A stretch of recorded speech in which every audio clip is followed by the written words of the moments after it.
This is Newsable, brought to you by BNZ. Let's find a way. So we were talking about children's movies yesterday after The Guardian released a list of the 50 greatest children's films of all time. I was going to say, not just children's movies, the greatest children's movies. Yeah. And Catherine got in touch. We asked people for their favourite children's movies, and Catherine got in touch. She said, I want to give a shout out to Gremlins. Oh, yeah? You ever seen Gremlins? Nah. Oh, okay. Specifically, Catherine goes on to say, the scene where the mum discovers evil greenies eating her gingerbread men. She doesn't run, she doesn't scream, she picks up a knife. No, 2 knives. And picks them off. One in a blender, one in hand-to-hand combat. Wow. One in the microwave. Man, she was tough. She was awesome. She was a rare and powerful slither of woman power for me. As a teenager growing up in the 80s, she influenced me in a great way, and I loved her. Love the passion from Catherine there. But also love how this points to how influential films can be when you grow up. See, the only point of contention that I have on this is I don't know that I'd call Gremlins a children's movie. I think it's closer to a horror movie. Is it scary? It's pretty violent, as you can probably tell from that email. Yeah, actually, there's a gremlin in a blender. But this came up in the list as well, because you had one that this along similar lines, right? Well, Labyrinth was on the list, and I had a couple of people email me to say, what about Labyrinth? And that was on this original list that we'd found on The Guardian. I would Labyrinth not call that a children's film either. That's not a children's film. It's weird. Anyway, keep them coming in, newsable@stuff.co.nz. But let's kick on with the show. This is Newsable. I'm Emil. And I'm Imogen, and this is what's worth talking about. A Kiwi pilot has been held hostage in Papua for 6 months. So we're in negotiations for his release at... Also, the rapper who shot Megan Thee Stallion at Kylie Jenner's pool party has been handed a hefty prison sentence. And what a sentence that is. We're taking a look at how we got here. The end of the FIFA World Cup is drawing near. So what sort of impact has the competition had on our economy?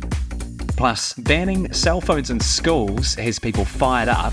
So we're going to chat a wee bit about it. We've got all that coming up in a moment here on Newsable.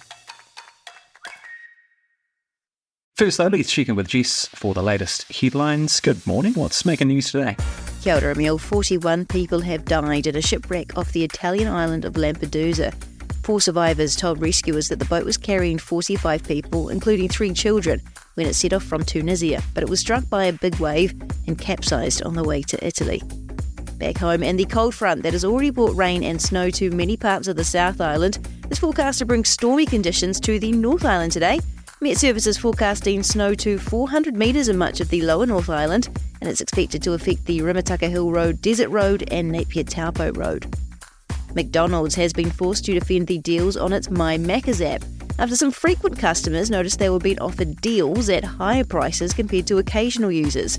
But the fast food chain says the price differences are due to personalisation, and those who use the app most often get the best deal over time.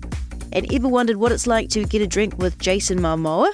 Well, Stuff's Alexis Santamaria lived out many people's fantasies when she went to a promotion for the Hollywood star's vodka brand at the Sky Tower last night. Read Alexis' full account on what she made of it on Stuff now. Those are your headlines for Thursday at Apare. Mā te wā. 6 months. That's how long a New Zealand pilot has been held hostage in the jungles of the Indonesia province of Papua. Marking the date, Chris Hipkins urged the West Papua Liberation Army to free Philip Mertens, who was kidnapped back in February after he landed on a remote airstrip to drop off passengers. Stuff's reporter Nadine Roberts is in contact with the Liberation Army and has been covering the story since it very first broke. Kia ora, Nadine. Kia ora. Have you heard from the West Papua Liberation Army recently? Well, yes, I have actually. I was talking to Sebi Sambon, who is the speaker for the army on Wednesday. Although we have some translation difficulties, he was able to enunciate that Mertens, we believe, is still alive and well, but he did say he is getting frustrated and, is finding it really difficult to be away from his family. Do we know any more about how Philip is doing? Basically, the only thing he could tell me was that they were feeding him organic food. Now, I don't know what he meant by that, but we can presume he just meant jungle food, and said that he was in good condition, whatever that means. Nadine, 6 months is an unthinkably long time to be in a situation like this. I remember when this story first broke, it feels like a long time ago. Remind us about the efforts that there have been to free him, and I suppose, the diplomatic difficulties at play in terms of what New Zealand itself can do here. It's a really difficult situation because we have quite a big cooperative effort with Indonesia happening, and we have that anyway. Like, we work with their police force and their security forces and have kind of a formal arrangement. So the New Zealand government does not want to antagonise Indonesian authorities and therefore is reluctant to act without their say-so. So anything that we do, any negotiations we're holding, it is very much going through Indonesian authorities from what we can tell. And that is the sticking point, because we know that this particular independence movement, they don't respect the Indonesian government. They don't want to talk to them. They want to talk to the world, and they want people to know what's been going on in West Papua, and they want New Zealand to act and pull out from having any sort of association with Indonesia militarily. And are those their demands, or are there other demands from the West Papua Liberation Army? So initially they said they would kill Philip if they did not get independence. They have, from what we understand, and just to be clear, this is quite murky, we're not getting the whole story, but we believe that they have pulled back on that, and they are now insisting that if they get a face-to-face meeting with the Indonesian president or high-up officials, they will consider letting him go immediately if New Zealand pulls back on its relationship with Indonesia. But as we know, that's not going to happen, particularly from the way in which Prime Minister Chris Hipkins talked, where he was quite stern. Nadine, just finally, what do we know about Philip? Is he a family man? Whereabouts was he based before all of this? So we believe he was based in Bali with his wife and child, and she's Balinese.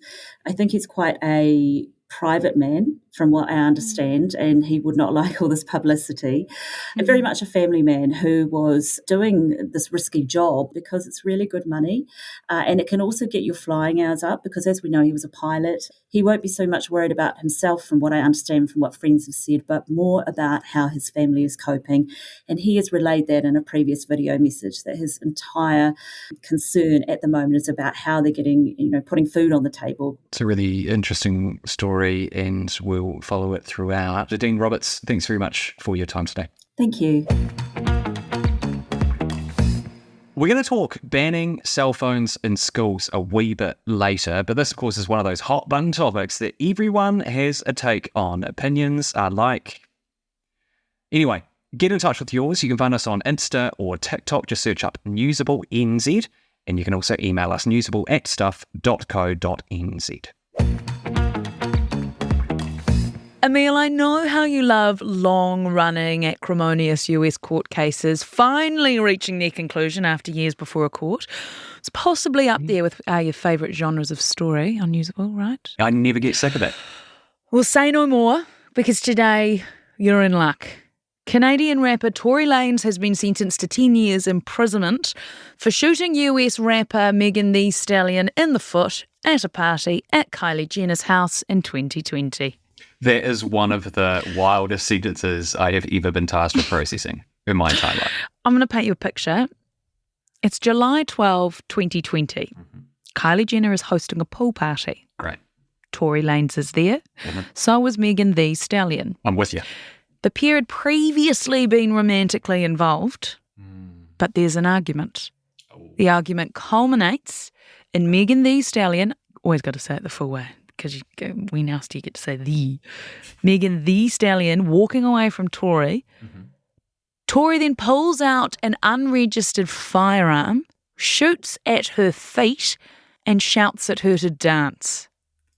What? Megan Thee Stallion had to get surgery to remove some bullet fragments from her feet, and told a court she hasn't had a single day of peace ever since. I'm speechless. Yeah. But I want to hone in on possibly the least interesting part of that whole sentence. July the 12th, 2020. So this happened, more than 3 years ago, and Tory Lanez is only being sentenced now? Well, this is, in a nutshell, the American justice system in action. He was actually convicted back in December last year on 3 felony charges and has been held in custody since then. Lane's lawyers argued a jail sentence would be detrimental to the non-profit groups and individuals he financially supports, and wanted him to be sentenced to rehab for a year instead to deal with drinking problems. But the court decided that wasn't going to be severe enough, so 10 years in prison is what he will do. This is such a crazy story that it kind of sounds like a satire of a hip-hop beat. Do you know what I mean? Like something that you'd see in a satirical movie making fun of the hip-hop world. It's crazy. The whole situation is crazy. The fact that there's somehow a Kardashian is involved as well. I think the craziness distracts from how actually horrifying this is and the societal issues it highlights. You've got male violence against women. He shot at her feet and told her to dance. The incredible ease of getting your hands on a gun in the US is in there as well. And it also highlights the gender politics in hip-hop in particular. What I didn't mention before is Megan Thee Stallion was really reluctant to come forward and testify because she was worried she wouldn't be believed and what the public reaction might be, and has been, might I add. She's received wild abuse online for literally being shot at. Hashtag Free Tory Lanez was trending on social media at one point. It has somehow turned into a partisan issue. Not a fun case at all, but definitely one that highlights some pretty big chasms in American society. And hopefully this is it for Megan Thee Stallion. She can move on. How the FIFA World Cup has had an impact on our economy is next, but if you're enjoying what you're hearing, you'll probably also enjoy our morning newsletter as well. Sign up for that. Head to newsable.co.nz, scroll all the way down the page and click the thing that surprisingly says subscribe to our daily newsletter. If you're looking for a bank that's going to get you to the place you want to be, it's got to be Bank of New Zealand, helping New Zealanders navigate towards a better future, whatever that future may be. BNZ, let's find a way. Every time we get a big sporting event, along come the predictions of how much economic benefit it'll bring to the hosting country or the hosting city. But here's a question. How on earth do they come up with these numbers, and are they in any way, any sense, accurate? Well, to help us nut all this out, we are joined now by BNZ's chief economist, Mike Jones, for this week's The Pulse. Kia ora, Mike. Kia ora, team. You been enjoying the tournament so far? I have. I've been to a game. Our family's been to a few. We live next to Eden Park, so we are also just enjoying the vibe. Enjoying the atmosphere. You don't even need to go, really. Yeah, we hear the goals. Yeah, bet. So, Mike, are there estimates on how much economic benefit co-hosting this wonderful World Cup has brought here to us in Aotearoa? There are. They're relatively big, particularly in the size or small size of New Zealand, I suppose. So FIFA have said about 200 million in terms of the potential benefit, and about 30,000 extra tourists in the country, in addition to what we might have expected. The slight rub is that 2/3 of those extra tourists were here to support the USA team, who are now, of course, out, but hopefully they stick around. But, if you take those numbers at face value, they are actually big enough to turn the dial on some of the sort of economic statistics we talk about. So tourism arrivals, most obviously, retail spending numbers, although we got some numbers out for July that were actually a little disappointing, and even GDP growth, economic activity overall. We've adjusted our forecast for the third quarter very slightly to take account of the World Cup, maybe something around that 0.1% or something like that. So $200 million and tens of thousands of extra tourists, that sounds pretty good, but how does that compare to past sporting events that we've hosted here? In terms of visitor numbers, it's similar to, say, the Lions Tour of 2017, so that was about the same amount of numbers, and we did indeed see a bit of a ripple in the economic statistics on the back of that. This World Cup is not quite as big as the Rugby World Cup of 2011, which I think was the largest. That was about 130,000 people and worth about 1% or just under 1% on GDP growth. I think probably the big difference this time around is that the economy could do with a bit of help. It's obviously a tough environment. We're in recession, and so that boost is coming at a pretty good time. Does any official work go into seeing if those predictions are correct? That 200 mil is a prediction, right? Or an estimate? Yeah, it's an estimate. And look, sporting events have a fairly checkered track record of overstating potential benefits for the economy. And I think there's a couple of reasons for that. One is spending and activity gets counted that may have occurred anyway, particularly local spending. And oftentimes what you find is spending just gets kind of reallocated from somewhere else rather than creating new activity. The interesting point is that Women's Football World Cups buck the trend of overstatement. The last two in France and Canada actually exceeded the initially estimated effects. And I guess sort of in the background of this is it's not just about the money benefits to hosting an event like this, is it? It's the national pride in having your country in front of the world. There's all of that. I mean, the economic statistics are obviously important, but they can be a little cold. They don't take account for the well-being, feel-good type of vibe that we all get from this. And I think there's been plenty of that to go around this time around. My kids, I know, are out in the backyard playing football a lot more than they otherwise would, and I'm pretty sure that won't be counted in GDP growth. Our favourite money guy, Mike Jones, thank you so much for joining us. Thank you, team. This is Newsable, brought to you by BNZ. Let's find a way.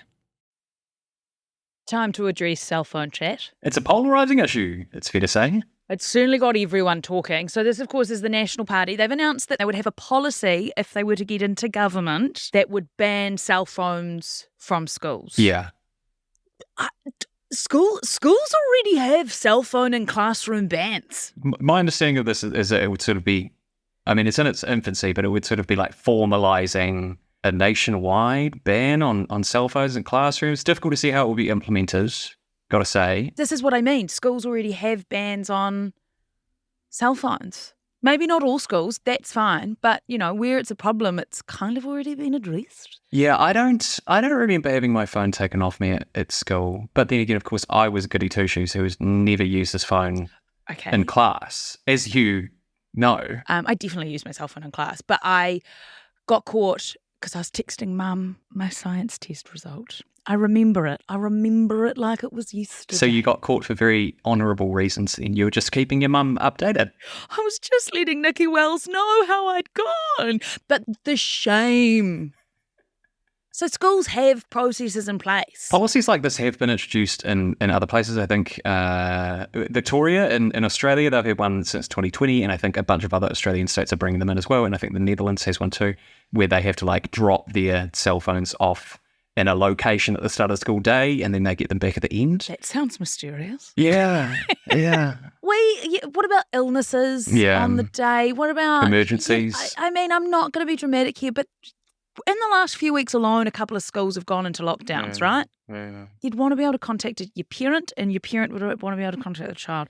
And also, it just feels weird coming from a government. I feel it like does. schools, That's the thing, eh? That's the thing. let schools just do their thing, Yeah. which they already do. Yeah, there are don't actually, know. I think there are schools, I think Hill Morton in Christchurch has a formalised cell phone ban as well, but you're right. I mean, it's difficult to see how it could be effectively implemented. Get in touch, let us know. Do you want to ban cell phones in schools? Do you support texting in class? Live tweeting algebra. Yeah. Boil it right down to that. Get in touch on Insta, and you'll remember you can always email us as well, newsable@stuff.co.nz. But that is Newsable for today. I'm Imogen Wells. And I'm Emil Donovan. Thanks very much for listening, and we'll be back tomorrow. Catch you then. That was Newsable, brought to you by BNZ. Let's find a way.